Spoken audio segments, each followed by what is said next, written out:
Graça e paz da parte do nosso Senhor Jesus Cristo. Aqui é o irmão Alan falando com vocês. Eu sou consagrado da comunidade católica Maranatá e venho aqui partilhar um pouquinho da minha história, para que ela possa ser canal de bênção, instrumento de conversão na vida de muitos. Deus abençoe a todos. E agora, pessoal, eu já te convido a se inscrever no nosso canal Maranatá Rio. Ativa lá o sininho para que você fique por dentro de toda a nossa programação. Tamo junto? Posso contar contigo? Aquele abraço. Estou aqui para partilhar um pouco da minha história com vocês, que ela possa ser esse canal de bênção, instrumento de conversão para muitos. E antes da gente começar a dividir aqui um pouco da minha história, eu queria te pedir aqui agora o auxílio do Espírito Santo, que o Espírito Santo de Deus, esse que é o Espírito da verdade, o Espírito da vida, o doce hóspede da alma, o nosso Consolador por excelência, que Ele venha agora em nosso auxílio. Que Ele possa abrir o teu coração, todo o teu entendimento, para que tudo que for falado aqui possa verdadeiramente encontrar um coração disponível, um coração capaz de acolher e se deixar transformar por esse novo de Deus, por essa graça que insiste em se derramar todos os dias em nossas vidas. Assim foi o que aconteceu comigo. Então eu queria clamar aqui a presença do Espírito Santo. Vinde, Espírito Santo, enchei os corações dos vossos fiéis e acendei neles o fogo do vosso amor. Enviai vosso Espírito, e tudo será criado, e renovareis a face da terra. Oremos. Ó Deus, que instruíste os corações dos vossos fiéis com a luz do Espírito Santo, fazei que apreciemos retamente todas as coisas, segundo o mesmo Espírito, e gozemos sempre da sua consolação, por Cristo Senhor nosso. Amém. Eu quero pedir também a intercessão de Nossa Senhora, ela que é mãe, que sabe a necessidade de todos os seus filhos. Ela sabe agora tudo que nós estamos passando, tanto eu quanto vocês, porque ela está sempre atenta às nossas necessidades. Então quero pedir aqui a intercessão de Nossa Senhora, com o título de Nossa Senhora da Conceição, que ela possa estar passando à frente, preparando tudo que vai ser falado aqui hoje. Ave Maria, cheia de graça, o Senhor é convosco. Bendita sois vós entre as mulheres, bendito é o fruto do vosso ventre, Jesus. Santa Maria, Mãe de Deus, rogai por nós, pecadores, agora e na hora de nossa morte. Amém. E já com esse coração contrito, agradecido, por esse milagre que vai se renovando a cada dia na minha vida, eu venho aqui falar para vocês um pouquinho da minha história, de como é que eu conheci essa comunidade.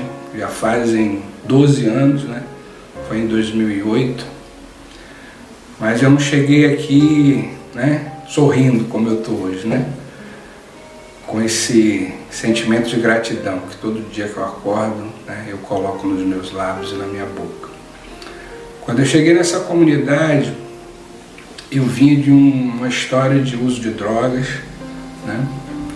e eu comecei a ter acesso ao uso das drogas aos 16 anos, perdi meus pais muito cedo, minha mãe eu tinha 1 ano e 3 meses, e meu pai eu ia fazer 9 anos, e aos 12 eu comecei morando com minha tia, que é minha madrinha, ela me chama de Saf, sobrinho, afilhado e filho, mas não era assim, hoje é assim.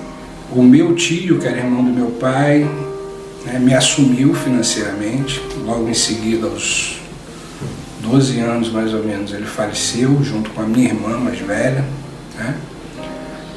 e eu fiquei recebendo a pensão desse meu tio, Aos 12 anos eu já tinha cheque ouro do Banco do Brasil, tinha dinheiro, e como bom adicto, eu já comecei a manipular a minha tia. As pessoas me achavam um coitadinho, porque eu não tinha pai nem mãe, E eu usava disso, desse atributo, né, para poder ficar livre para fazer as coisas que eu queria.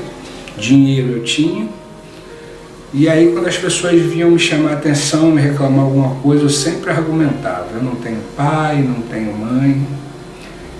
E eu consegui manipular eles, né? Minha tia, desde os 14 anos, deixava o dinheiro na minha conta. E eu nunca tive ninguém para me dar limite. Então, a primeira mensagem que eu quero deixar aqui para os pais é que sempre dê limite aos seus filhos, tá bom? Acho que foi uma das coisas que eu mais senti falta em toda a minha vida, tá? Dar limite é saber cuidar, é amar sim, tá? Mais tarde eu vou falar com vocês no episódio do dar limite, né? E assim a minha vida foi, né? Muito mimado, né? Sem limites.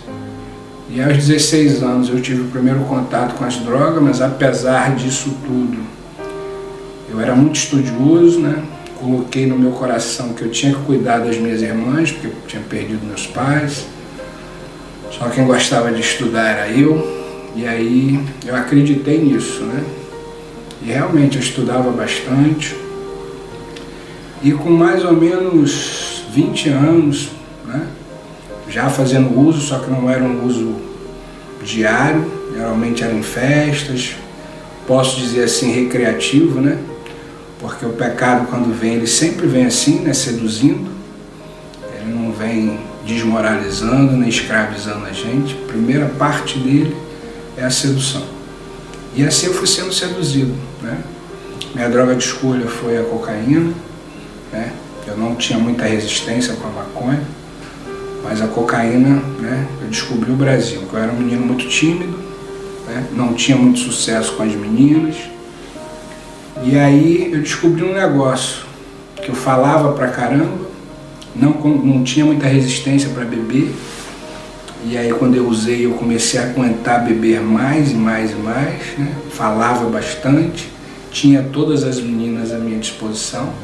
Falei, pô, descobri o Brasil, não quero mais nada, né? E assim foi. Mas eu ainda conseguia estudar, trabalhar. Foi quando meu primo se separou e foi morar conosco, né? Era só eu e minha tia. Eu me sentia o rei da casa, o filho.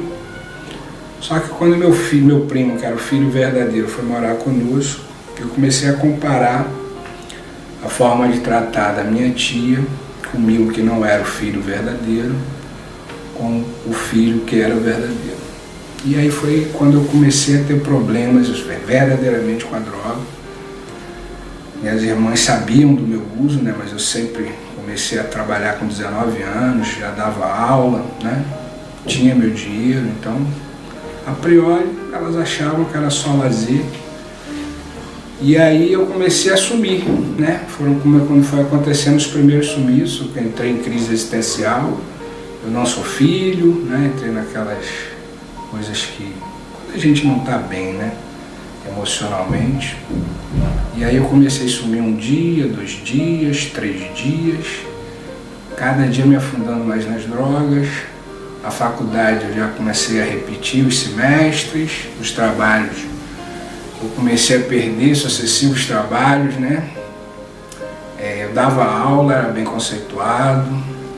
Tinha muito aluno particular, geralmente pessoas, né, de um poder aquisitivo alto. Então eu não me importava de perder os empregos que eu perdia, mas eu tinha meus alunos particulares que eu ganhava até mais, né? Mas aí eu comecei a ficar queimado no mercado, né? As pessoas que me ajudavam começaram a perceber que o Alan estava perdendo o controle. E aí nessa eu comecei a ligar para as minhas irmãs e, né, percebi que eu estava perdendo o controle da minha vida, né, colocando em risco a minha tia, que já é uma pessoa de idade. Comecei a roubar dentro de casa, né, eu não sei nem se a minha tia sabe disso, né, mas eu roubei muitas vezes o dinheiro do condomínio. Ela era síndica, muitas, não foram poucas. Mas como a casa era muito movimentada, ela nunca imaginou que fui eu. Sempre achava que eram as outras pessoas, né? E aí começaram a chegar os traficantes, né, batendo na janela de madrugada, 2, 3 horas da manhã, até que a minha irmã esteve lá em Salvador, na época eu morava na Bahia, e viu que eu estava me comportando como se fosse um rato dentro de casa, né? Essas foram as palavras dela. Cara, você está só se escondendo. E ela aí abriu para a família não tinha noção, né? Porque o Alan era muito certinho, né? Era um garoto que todo mundo achava que ia ter sucesso rápido, estudioso, né? Eu era muito certinho. Só que ninguém imaginava que eu comecei a dar defeito, entre aspas, né?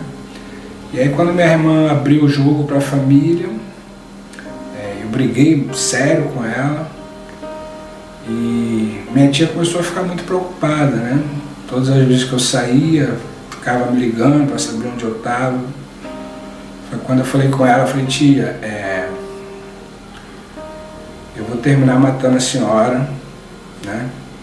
Eu já estava envolvido com um professor amigo meu, que era dono do cursinho que eu trabalhava, ele usava muita droga. E aí eu não comprava droga, né? Ele me usava porque ele ficava com paranoias e ele gostava da minha companhia. E nessa meu uso foi piorando cada vez mais. Eu já conheci o crack, né? E foi quando eu decidi fugir, né? Eu falei, eu vou pro Rio, tem lá a casa do meu pai, né? E fui morar com minha madrasta, minha irmã, de criação. E fiquei com minha irmã, a priori, fui morar com minha irmã. Fiquei aí uns 4 meses sem uso. E aí num dia de discussão com ela, eu descobri todos os morros do Rio de Janeiro, né? Foi um sucessivamente do outro, né? E aí com mais uns 7 meses de Rio de Janeiro, eu já conhecia todos os morros, né? E passava sempre várias noites fora, chegava em casa sujo, mijado, né? Muitas vezes vinha andando em lugares que nem eu conseguia acreditar que eu andei tanto, né? E minha irmã, cheguei um dia e falei com ela, irmã, eu tenho que vou na psicóloga para ver se eu tomo um remedinho e passa, né? Porque eu ainda não me considerava um viciado, apesar de tudo isso. E aí quando eu fui no Centro Rio, acho que era que tinha ali em Botafogo, onde minha irmã mora, eu comecei a contar a história para a psicóloga, ela falou, vou te internar, né? Eu falei, essa psicóloga tá maluca, eu não sou viciado. Cheguei em casa apavorado, falei, minha irmã, aconteceu isso. Resumindo, né, eu passei por 3 internações. A primeira, eu fui para o NA, encontrei uma ex-namorada minha, né, vindo da Mangueira, alucinado, para pegar mais dinheiro em casa para retornar. E aí encontrei com ela, convidei ela para ir comigo, ela fez, ela não uso mais, eu conheci, né, uma irmandade, uma nova maneira de viver, estou casada, me convidou para ir, só que eu estava, né, na batida. Eu falei, tá bom, me deu o telefone, eu voltei para Mangueira e lá eu terminei o que tinha que fazer. E aí quando falou internação, eu aí resolvi ligar para eles me receberam hiper bem, eu consegui ficar quase 1 ano limpo, em NA, e nesse período de 1 ano eu casei. Tive uma filha, meu casamento foi tudo muito rápido, né? Com 1 semana praticamente minha esposa já estava grávida, eu até falei, que isso, né? E comecei a trabalhar muito, né? Estava bem, e nessa de trabalhar muito é o que eu falo sempre, né? As minhas recaídas, não foi essa só, sempre vieram com excesso de trabalho, né? Eu trabalhava muito, 3 turnos, e aí chegava na sexta-feira, eu repetia para mim mesmo que eu merecia relaxar. E aí comecei aos poucos, e quando eu vi eu já estava usando 3, 4 vezes na semana, mulher grávida em casa. E aí eu fui me internar, mas fui me internar para dar uma satisfação para a família, não queria, né? Eu ainda achava que eu não tinha problema com drogas. E aí me internei, fiquei 30 dias, saí, fiquei 6 meses limpo, briguei com a esposa, separamos, aí tive mais 2 internações, uma de 45 dias, outra de 53, todas no estado. Conseguia ficar 6 meses limpo, nessa faixa, não passava disso, e aí caiu. Até que a gente teve uma questão, né, da guarda da minha filha. No dia da audiência da minha filha, eu não compareci, porque eu passei 3 dias no morro. Na noite anterior eu trabalhei, sabia que tinha audiência no outro dia, e aí eu resolvi pegar umazinha, né? Essa umazinha eu fiquei 3 dias no morro, não compareci à audiência, e nessa eu praticamente fiquei impossibilitado de ver minha filha. Só podia ver minha filha a cada 15 dias, de 9 ao meio-dia, acompanhado de um responsável. Isso me revoltou, né? Depois é que eu fui entender que o responsável por isso só foi eu, né? Mas a priori eu ficava achando que eu era vítima de toda a situação, que eu não merecia, né? E nessa eu entrei numa de que ninguém me amava, ninguém me queria, e pedi demissão de todas as escolas que eu dava aula e fui morar numa comunidade. Gastei tudo como filho pródigo, né? E já morando com meu padrinho, porque eu já não podia mais morar no lugar onde eu morava com a minha madrasta, porque eu já estava devendo todo mundo e as pessoas já me ameaçavam tirar a minha vida. Aí eu morando com meu padrinho. Ontem eu estava até lembrando com ele dessa história, a gente se emocionou, né? E aí ele falou que se eu sumisse mais uma vez, que não ia dar para ficar com ele. E aí foi esse sumiço derradeiro, eu fiquei 10 dias dentro dessa comunidade, gastei todo o meu dinheiro das rescisões que eu peguei. E aí, um belo dia eu acordei, né? Depois que eu tinha desmaiado praticamente, que eu não parei de usar, né? A gente não conseguia usar mais, né? Você ficava às vezes 3, 4 dias sem se alimentar. E aí eu liguei pra ele pediu que eu ligasse pro meu tio, né? Um beijo, tio, obrigado, meu tio Silveira, meu padrinho Newton. E meu tio me apresentou essa comunidade, né? Ele me levou pro retiro do Maranatá. Eu amei o retiro. No primeiro dia achei que eu não tinha nada a ver com o que estava acontecendo lá. Falei, um monte de gente de igreja, não tem nada a ver com isso, né? Religião para mim sempre foi algo de quem não tinha o que fazer, né? Eu gosto de enfatizar isso porque hoje eu sou muito apaixonado, né, por esse Deus. Então, quando eu cheguei no Maranatá, para mim religião realmente era algo de quem não tinha o que fazer, né? Não acreditava em nada, né? Eu estudei física, não me formei, né? Mais uma coisa aí que a droga me roubou, né? Mas sou professor de física e sempre fui muito racional, né? Sempre fui muito de porquês.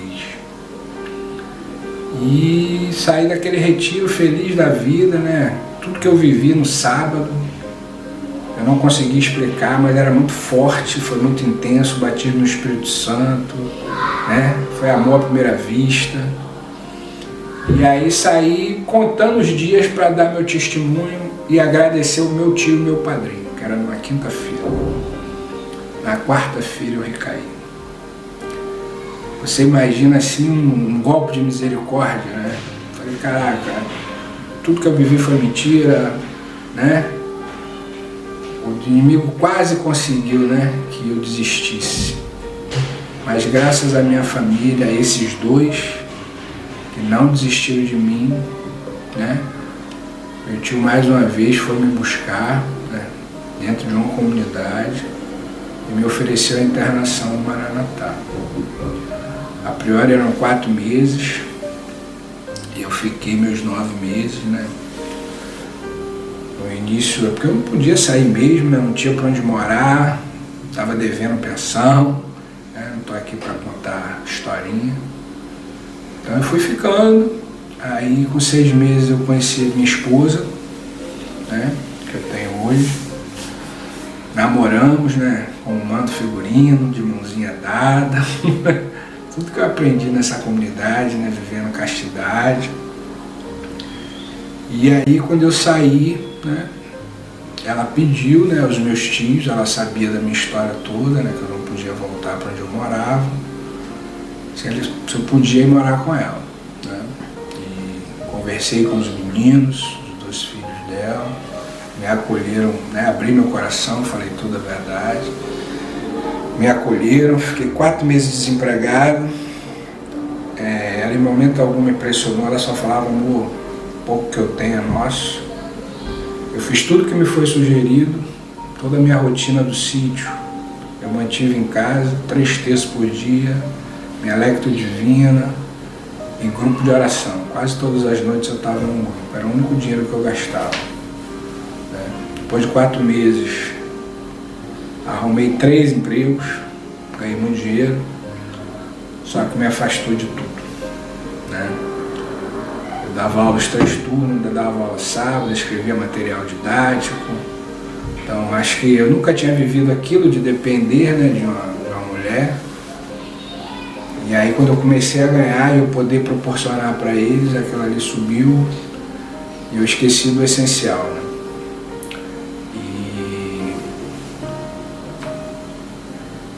Depois de 6 meses veio uma recaída, por causa de trabalho, não foi, né? Eu gosto muito de falar disso, não foi mulher, né? Eu também tinha o vício da prostituição, né? Não foi a droga, foi o trabalho que me fez recair, porque me afastou totalmente de Deus, né? Eu não conseguia participar de mais nada da comunidade. E cheguei em casa, a minha esposa, né, que só faz confirmar o que eu aprendi nessa comunidade, é o que eu acredito na minha vida hoje, que o amor transforma todas as coisas, né? É assim que eu vivo hoje, é assim que eu trato dos meus iguais, né? Hoje eu tenho a graça de ser coordenador externo de uma das nossas casas, de cuidar dos meus irmãos, é isso que eu procuro dar para eles, né? Esse amor, né? Junto com a minha esposa e mais um irmão de comunidade, que é o Henrique. E ela me abraçou e falou assim, que bom que você chegou, eu te amo. Aquilo foi diferente de tudo que eu vivia até aquele momento, entendeu? A mãe da minha filha, quando eu chegava, ela quebrava a casa toda, brigava, né? Foi diferente, eu nunca tinha. E aquilo me tocou de tal maneira que aí eu tomei meu banho, deitei na cama, meus 2 enteados sentaram na minha cabeceira e olharam para mim e falaram, a gente não vai desistir de você. E naquele momento eu vi que eu tinha valor, né? Eu vi que eu não era um drogado, um usuário de drogas. E eu decidi ligar para o nosso paizão, liguei para o seu Martins, falei, paizão, desculpa, mas eu recaí. Ele ficou hiper surpreso, porque eu era meio que o exemplo na comunidade, né? Eu falei, eu tô com medo, eu sei onde eu posso parar e eu queria me internar de novo. Ele, tá bom, filho. E aí ele me mandou para Itaboraí, eu não queria ir para Itaboraí, né? Ele falou, você é conhecido por todo mundo na comunidade, você não vai aguentar ficar aqui, as pessoas vão, né, ficar te perguntando por que você recaiu, e às vezes é muito chato a gente ter que ficar explicando isso. E aí eu aceitei, né, e fui para Itaboraí, fiquei mais 5 meses, ia ficar 2, né, com toda a minha arrogância, prepotência, autossuficiência. Eu cheguei pro coordenador e falei, olha, só vou ficar 2 meses, que eu sei tudo de dependência química, só preciso quebrar minha abstinência. Ele falou, Alan, se você conseguir ficar 1 semana, o seu Martins já me falou que você já foi coordenador, né? você tiver humildade para ficar aqui uma semana, você vai ficar o tempo que você quiser. Eu fiquei lá mais 5 meses. Pensei em largar tudo para entregar minha vida a essa comunidade, né? Pensei até em virar...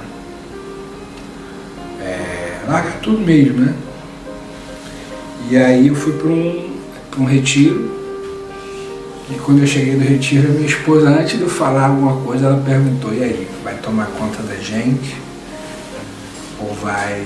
Ela falou: vai virar padre, né? Eu falei: não, o Espírito Santo botou no meu coração que eu tenho que tomar conta de vocês.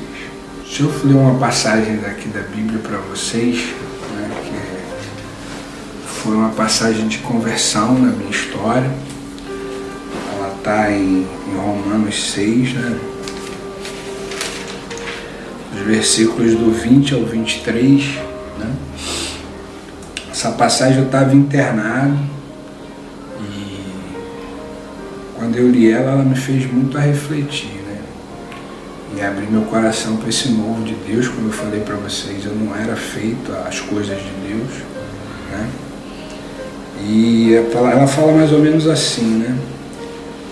Quando eres escravos do pecado, eres livres a respeito da justiça. Que frutos produzis então? Fruto dos quais agora vos envergonhais, o fim deles é a morte. Mas agora, libertados do pecado e feitos servos de Deus, tendes por fruto a santidade, e o termo é a vida eterna. Porque o salário do pecado é a morte, enquanto o dom de Deus é a vida eterna em Cristo Jesus nosso Senhor. Eu parei conversando comigo mesmo, eu falei: Alan, foram 25 anos você querendo fazer do seu jeito. Eu ainda sou muito arrogante, tá, gente? Muito prepotente, muito autossuficiente. Quero muito ter razão, né? Mas todo dia, vocês podem ter certeza que eu peço a graça do Espírito Santo, peço a Nossa Senhora para me ensinar, me calar, não querer ter razão, a rezar, né? Mas foi desse jeito que eu falei: gente, eu sempre fiz do meu jeito. E o que eu consegui, né, foi perder tudo, terminar praticamente dentro de uma favela, comendo comida do chão, né? Foi quando eu tive o start de ligar para minha família, né? Eu lembrei que eu tinha uma família, foi quando as escamas caíram dos meus olhos. Falei: eu vou dar oportunidade para esse novo de Deus, né? Para esse Deus que está me sendo anunciado. E verdadeiramente, irmão, eu abri meu coração, eu falo para vocês, a conversão depende muito mais de mim, de você, do que de Deus. Porque Deus vai estar sempre à porta batendo, esperando que você abra. E Ele quer entrar e ceiar comigo e com você. Basta que abramos o nosso coração. É o que eu falo sempre, né? Experimenta, vê se vale a pena. Se não valer, você volta para a tua vida.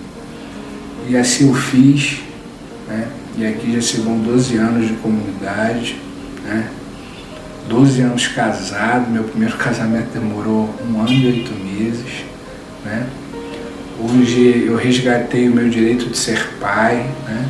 Hoje eu falo com todo orgulho: eu sou pai. Resgatei o meu direito de ser filho.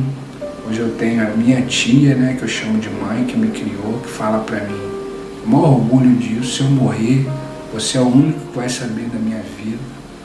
Me conta tudo. Todo dia, quando a gente se fala, eu fico com vergonha de tanto que ela fica feliz, né?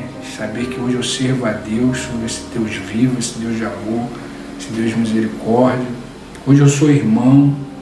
As minhas irmãs me ligam, me respeitam, me pedem conselhos, né? Minha irmã ia ficar noiva, aí me esperou, né? Eu conversando com a outra, eu fiz assim: pô, ela tá querendo alguma coisa. Minha irmã fez: cara, você só dava trabalho. Hoje a gente tem um irmão, ela tá te esperando sim, filho. Ela não quer nada de você não. E assim é o Alan hoje, né? Pela honra e glória do Senhor, consegui ter um bom trabalho também. Hoje eu sou funcionário concursado do Maranatá, ou da Petrobras. Eu gosto de falar que aqui também tem uma parte, né? Eu me inscrevi 3 vezes para esse concurso. Uma das vezes eu estava doidão, aí estava virado, vou fazer concurso nada, né? Você vê como é que é o tempo de Deus. Segunda vez eu estava na minha recaída, em 2011, né? Foi quando eu recaí. Tinha 2 meses, pedi o seu Martins para ir fazer a prova, ele não deixou. Eu bati pezinho, fiz malcriação, né? Mas fiquei na casa. E a minha esposa está me corrigindo, foi 2010 o concurso, né? E aí em 2011 eu já tinha saído, já casado, meu filho se inscrevendo, eu me inscrevi, fiz a prova, né? Eu já dava aula, não tive tempo para estudar, né?